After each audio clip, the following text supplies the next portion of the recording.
Introducing the Daredevils of Hollywood. Are you about ready to go, Mr. Hawkins? Yeah, almost, Phil. Now, look, here's your scene. You're doubling for the comedian. You're supposed to be up on top of that barn.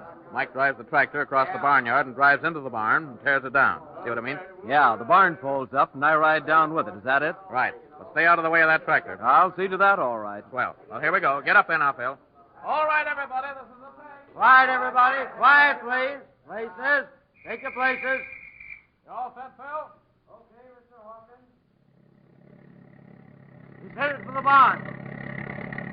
There he goes. This is going to be terrific. Look at that.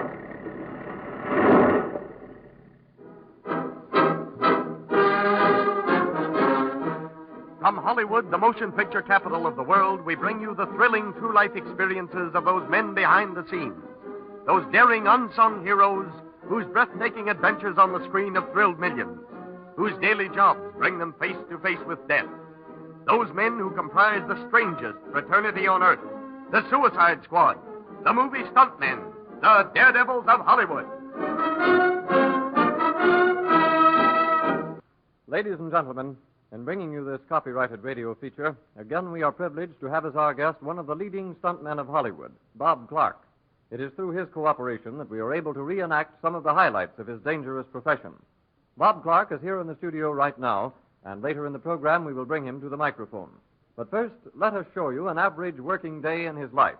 It is in the spring of 1929. Several studio trucks are unloading huge reflectors, lights, cameras, and other movie-making equipment at the Western Avenue Airport in Los Angeles. On the runway stands an airplane. Small, graceful as a dragonfly, it shimmers in the early morning sunlight. The director is explaining the stunt to Bob Clark. All right, Bob. Now, here's the idea. You're doubling for Tom Mix. He's supposed to be a United States Marshal trying to catch some Mexican rum runners. They're flying contraband over the border, you see? Yeah, I see. Now, Mix has spotted the place where they're going to take off with a load. Your job is to ride Tony, Tom's horse, up alongside the plane as it starts down the runway. Grab onto the wing and crawl into the front cockpit. I get it. A transfer from the horse to the plane, eh? Yes, but that's not all. Now, the plane gets up about 2,000 feet, and according to the story, the heavy tries to dump you out. He does a lot of stunts, I suppose. That's it. He does everything he can think of, and finally turns the ship upside down. There's some ropes in the cockpit for you to hang on to. I see. And then what happens? Well, when he realizes that he can't dump you out, he decides to bail out and leave you stranded in the plane. Some story, eh? Yeah, it's a peach. Now, listen. You see what he's up to. So you climb out and grab him from behind. You're both standing on the wing.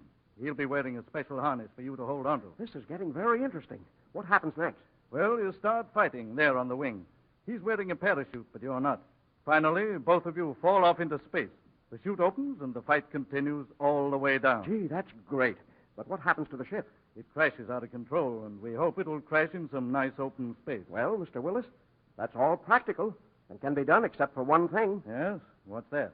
An ordinary parachute is not enough protection for two men. The landing on the ground would be equivalent to a jump off a three-story building. Well, Bob, we thought of that, too.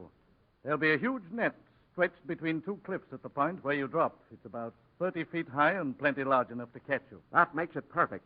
All we have to do is to hit the net exactly at the same instant. Falling from that height, if one man hit before the other, the rebound would be terrific. It's a big job, Bob, but if it can be done, I know you can do it. Thanks, and I'll certainly try. Thus was planned one of the most dangerous and difficult stunts that was ever filmed. It is now 3 hours later. The scene is a beautiful valley surrounded by high cliffs. Members of the picture company, under a veneer of wisecracking and cynical remarks, betray even to each other their anxiety about the coming scene. Every eye is on Bob Clark as he inspects the net, the plane, and the parachute. Every thought centers on the possibility of some mishap, some slight error which could result in death. Finally comes the sharp command of the director. All right, everybody. We're ready to go. Are you all set with the camera planes, Bill? All set, Mr. Willis. How about the cameras on the ground? They're ready. Okay, Bob. Get in your horse. We'll take it. Now watch that net. Be sure you hit it. Yes, sir. I'll be seeing you. All right, boys. Crank up the ship and get ready to take off.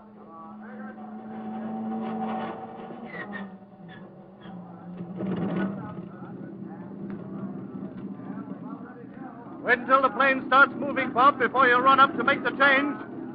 Okay, here we go. This is it. Now watch it, everybody. Okay, go ahead.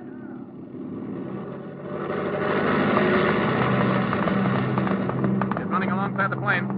He's up with it. Oh, boy, he barely made it before the plane took off.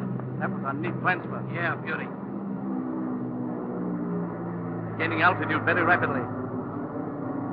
Keep him in those cameras, boys. He's beginning to stun it. Look at that loop. Those sharp turns.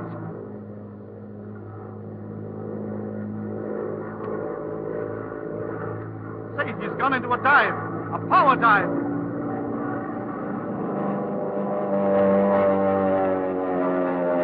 What a beauty! Oh, what a scene. I thought the wings would break off. Pulled out just in time. He's going back up. Look at that ship climb. Watch him. He turned upside down. He's climbing upside down. Now he's straightened up. He's climbing out on the wing. Oh, man, this is perfect so far. And there goes Bob out after. They're fighting on the wing. Look at the ship wobble. She's about to slip. They're right over the net. There they go. Look at them drop. That's marvelous. Watch that parachute open up. And look at those guys fight. Well, you can even see them hit each other. Look! The wind's blowing them to one side.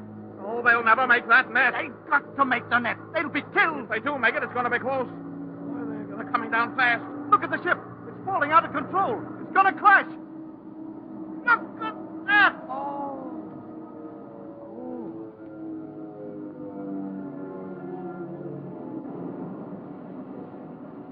Oh, that plane fell pretty close to the net. Here they come. The chute's falling fast. Oh, look at that. Boy. Oh, what a relief. They barely hit the edge of that net. How about it, men? Did you get all of that? I'll say we did, Mr. Willis. Oh, great. Say, that shot is worth 50 grand.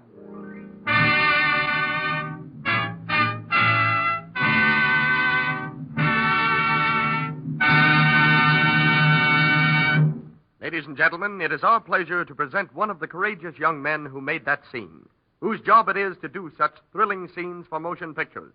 Bob Clark, interviewed by Glenn Hardy. Well, Bob, you really had me going there for a minute. Now, the first thing I want to know is, were you scared just before you did that dangerous stunt? You bet I was. I was scared stiff. Don't let even a stuntman tell you that he isn't scared just before he slides. They all are. Well, tell me, how long have you been doing stunts for the movies? Ever since 1919. You're also an actor, aren't you? Oh, I've taken a few small parts, but most of my work is doubling on dangerous stuff. I see. Well, now, Bob, what would you say is the most important factor in doing stunts? The most important thing of all is timing. If things are not timed out to the split second, you stand a good chance of breaking your neck. Yeah? I remember one incident when a miscalculation almost cost me my life. It was about 4 years ago. A picture with George O'Brien had a scene that called for a bullfight. I was doubling for a comedian. We were all down Now, just a moment, Bob. Our announcer gets a turn right here, but we'll hear all about that bullfight right after a message from our sponsor. Okay, Bob. Now, what about that bullfight? Well, as I was saying, I was supposed to double for a comedian. The idea was to let this bull charge me several times, getting as close as possible without hitting me. We took 4 shots of it, and everything went off okay. But the director wanted one more angle. George O'Brien said it was too dangerous, but Mr. Tinling, the director, insisted, so we were getting ready to do it again. Okay, Bob. Now, once more, and we'll be through. Say, that old boy really goes after this bright shirt, doesn't he? Yeah, I'll say he does, and it looks good, too. I just want an angle from the fence over there. They're setting up the camera now. Do you want it done the same as before, Mr. Tinling? Yes, the same way. Let him come as close as possible to you. That last time, he just brushed my clothes. And this shirt bulges out so much, it'd be pretty easy for him to hook one of his horns in it. Well, if we can get it as well as the other times, but from this angle, I'll be satisfied. Okay, Mr. Tingling. We're all set. Good. Well, here we go, Bob. All right, everybody, this is on the take. Quiet, please. Quiet, everybody. It's a take. Turn him over. Okay, Bob, step out there and challenge him. Yeah. He walks out into that pen like he owned the place. Yeah, that boy knows something about cattle. He's from Montana, you know. Here comes the bull. Boy, he's plenty mad this time. Look at him lower his head. Yeah, he's getting ready to charge. Here he comes. Say, he's charging like a streak of lightning. Look at him come. Yeah, well, Bob's ready for him. Yeah, he's all set. Watch your cameras. Here's the shot. Look, he's got Bob down. Right, stop. The bulls are right in top of him. Hurry, man. Get that bull out of there. Pull it off the man. Quick. Bob's badly hurt. Boy, oh boy, that was a close one. How badly were you hurt, Bob? Well, the bull fell on me, broke 3 ribs, and crushed my chest pretty badly. Well, that was a narrow escape. How long were you laid up? Oh, just a couple of weeks. And then you went back to work again? That's right. Bob, look, how many bones have you had broken since you've been doing stunts for the movie? Well, let's see. There were 2 arms, a shoulder, collarbone twice, ribs about 10 times, and 1 leg. Was that all? Well, yeah. Well, that is about everything, but of course you were always taken care of by the studios. Oh, sure. I see. Well, Bob, our time's about up, but we've certainly enjoyed your visit. And on behalf of our listeners, I want to sincerely thank you for coming here. I know that everyone joins me in hoping that we may have you on this program again very soon. Goodbye, old boy, and the best of luck.